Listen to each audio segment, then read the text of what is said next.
tena kwenye Agano la Kale, tuko kwenye Agano Jipya. Tuseme kwenye kitabu cha Isaya 58:11, anasema hivi: naye Bwana atakuongoza daima, ataishibisha nafsi yako mahali pasipokuwa na maji, na kutia nguvu mifupa yako, nao utakuwa kama bustani iliyotiwa maji, na kama chemichemi ambayo maji yake hayapungui. Nilipendezwa na lile neno moja tu pale juu, naye Bwana atayaongoza maisha yako, au naye Bwana atakuongoza. Naye Bwana atakuongoza daima. Unapokuja kwenye Agano Jipya, Maandiko yanazungumza, yanasema Roho wa Mungu atawaongoza watie katika kweli yote. Roho wa Mungu aliachwa ili atuongoze sisi ambao tunaishi hapa duniani. Mungu hakutuacha peke yetu. Zawadi Mungu aliyetuachia ni Roho Mtakatifu. Na cha kwanza mitume walipokutana na watu, Paulo alipokutana na watu, cha kwanza angewauliza, je, mlipokea Roho Mtakatifu?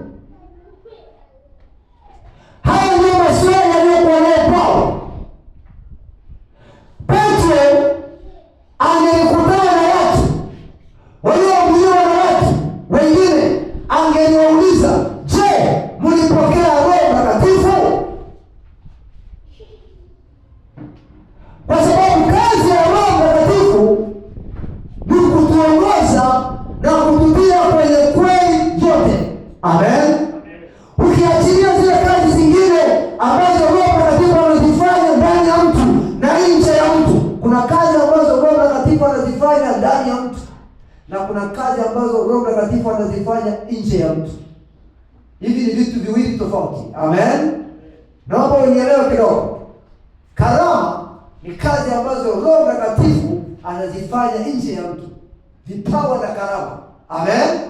Lakini kuna kazi kubwa kuliko zote ambayo mfano Yesu Kristo amekuwa msalabani, ni kumfanya mtu aishi maisha matakatifu. Ndio maana Yesu akazungumza akasema, huyo Roho wa kweli atakapokuja atawaongoza na kuwatia katika kweli. Hizi kazi zingine ambazo Roho Mtakatifu anazifanya nje ya mtu, maana yake uponyaji, miujiza, hizo mtu anaweza akafanya, lakini kule ndani bado hajaimarika. Amen. Na bado akaacha. Sasa tuendelee mbele kidogo. Ukitamani kuelewa vizuri zaidi, hatutaweza kurudi kwa tulikotoka tangu Jumatano na mpaka leo. Utaenda kwenye group letu na utaenda kwenye YouTube, utapata mahubiri ambayo yatakujenga kwa sehemu fulani. Roho Mtakatifu analithibitisha neno. Kwa maana Maandiko yanasema neno la Kristo likae kwa wingi ndani yenu. Amen. Anaposema huyo Roho Mungu atawatia kwenye kweli yote, kweli ni neno la Bwana. Haleluya wapendwa. Kweli ni neno la Bwana. Mwambie jirani yako, kweli ni neno la Bwana. Ni neno la Bwana lililoandikwa, lililofunuliwa, lililowekwa. Hiyo ndio kweli. Na Yesu alizungumza akasema, mtaifahamu kweli na hiyo kweli itawaweka huru. Maana yake kuna watu wamefungwa kwa sababu ya kutokuifahamu kweli ya neno la Bwana. Wakati kweli ya neno la Bwana inakuja kwenye moyo wako, wewe umewekwa huru. Wakati kweli ya neno la Mungu inafunuliwa ndani yako, wewe umewekwa huru. Sasa tuendelee mbele kidogo. Maandiko yanasema Bwana atakuongoza daima. Amen. Bwana atakuongoza daima. Nia ya Bwana kukuongoza ni kutaka wewe ubakie kuwa salama. Kwa sababu moja, sababu ya kumfanya Yesu Kristo afe msalabani Yesu hakuja kuanzisha dini. Yesu hakuja kutangaza chochote duniani zaidi ya kutafuta watu watakaofika katika ufalme wa Mungu. Amen.